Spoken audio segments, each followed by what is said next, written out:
నమస్తే. శ్రీ గురుభ్యో నమః. శ్రీమాత్రే నమః. ఆదిత్యాయ చ సోమాయ మంగళాయ బుధాయ గురు శుక్ర శనిభ్యే రాహవే కేతవే నమః. ఇప్పుడు మనం నడుస్తున్నటువంటి కాలంలో ముఖ్యంగా ఈ మాసం అంటే జూలై 27, 2026లో శనిగ్రహం వక్రిస్తుంది అన్నది అందరికీ తెలిసినటువంటి సంగతే. ఇది దాదాపు డిసెంబర్ 10 వరకు ఈ వక్రగతిలో నడుస్తుంది.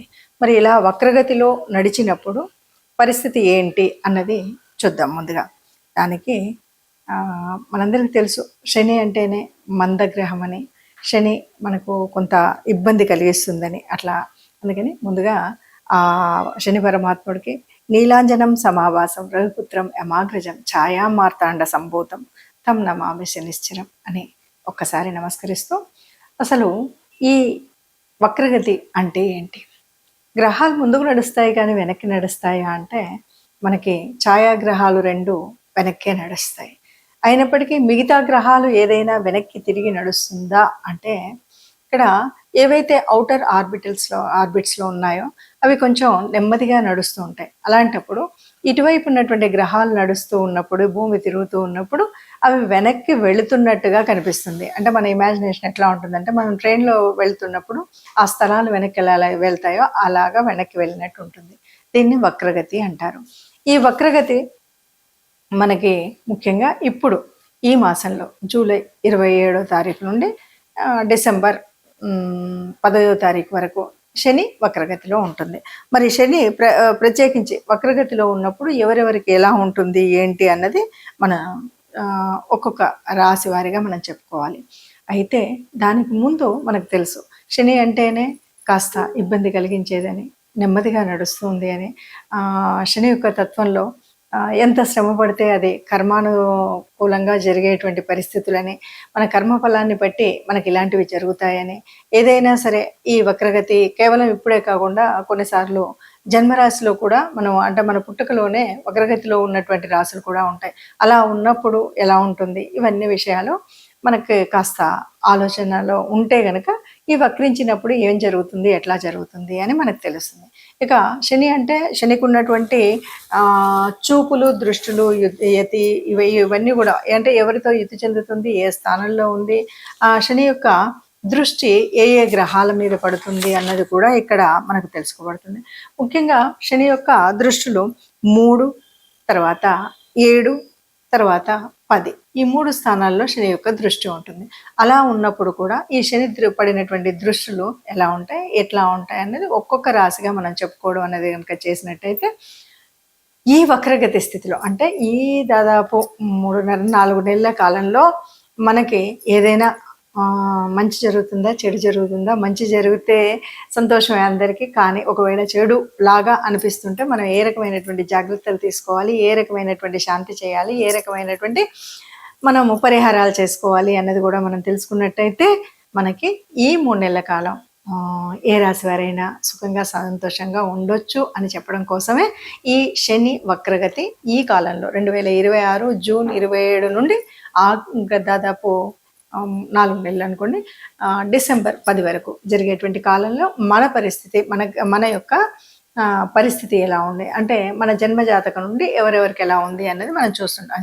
జన్మ కుండలి నుండి అంటే ఇక్కడ లగ్నం నుండి చూడడమా లేకపోతే రాశి నుండి అంటే ఇప్పుడు మనం చూస్తున్నది గోచారం నుండి వచ్చేటువంటి ఫలితం. గోచారం ఎప్పుడు కూడా రాశి నుండి చూస్తాం కాబట్టి ఏ రాశి వారికి ఏ ఫలితాలు వస్తాయి అన్నది ద్వాదశ రాశులకు ఒక్కొక్కరిగా మనం తెలుసుకుందాం ఇప్పుడు. ఇక తదుపరి రాశి సింహరాశి.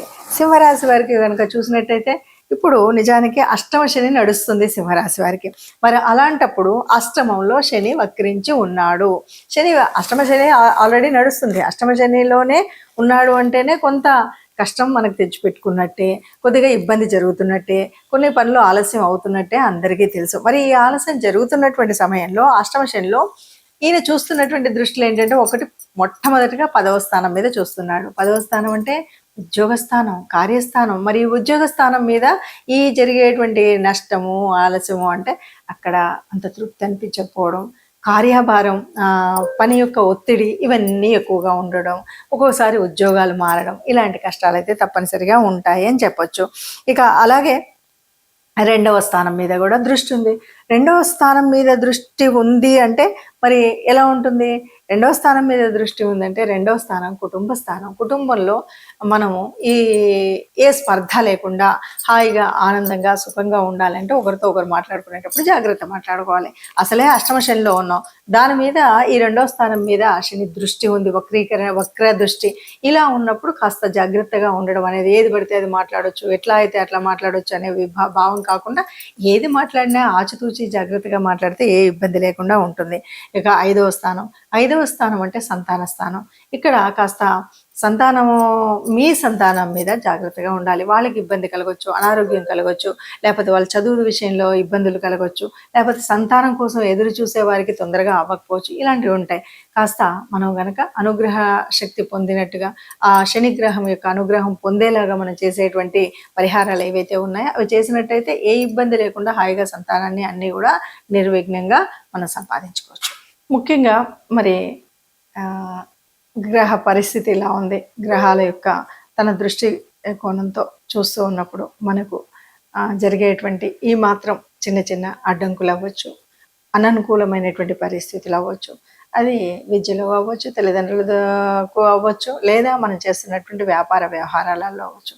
ఎక్కడైనా సరే మనకు ఇలాంటి కాస్త విఘ్నాన్ని కలిగించే విధంగా ఉండి మందకొడిగా సాగుతున్నటువంటి సమయంలో అది కూడా కాకుండా మనం నిరంతరము సవ్యంగా సాగిపోవాలి అనేటువంటి ఆలోచన యోజన ఉన్నప్పుడు తప్పనిసరిగా కొన్ని పనులు అయితే చేయాలి. ఇప్పుడు మనం జరుగుతున్నటువంటి కాలం శనిగ్రహం యొక్క వక్రగతి. శని అనగానే మందగ్రహం అని మనం చెప్తూ ఉంటాం, ఎప్పుడు కూడా కర్మకు సంబంధించినటువంటి స్థానం అని చెప్తాం.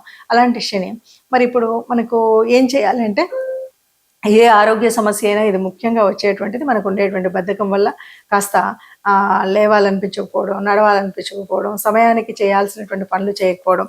దీనికోసం మనం తప్పనిసరిగా ఆరోగ్య పరిస్థితిని మెరుగుపరుచుకోవాలంటే తప్పకుండా వాకింగ్, యోగా అలాంటివి తప్పనిసరిగా మనం నిరంతరం ప్రతినిత్యం చేయాల్సిందే ఉంటుంది. బద్ధకాన్ని తప్పకుండా వీడి ఏ సమయంలో ఏ పనులు చేయాలో ఆ పనులకి ఆ సమయాన్ని కేటాయించడం అనేది ముఖ్యంగా ఉండాలి.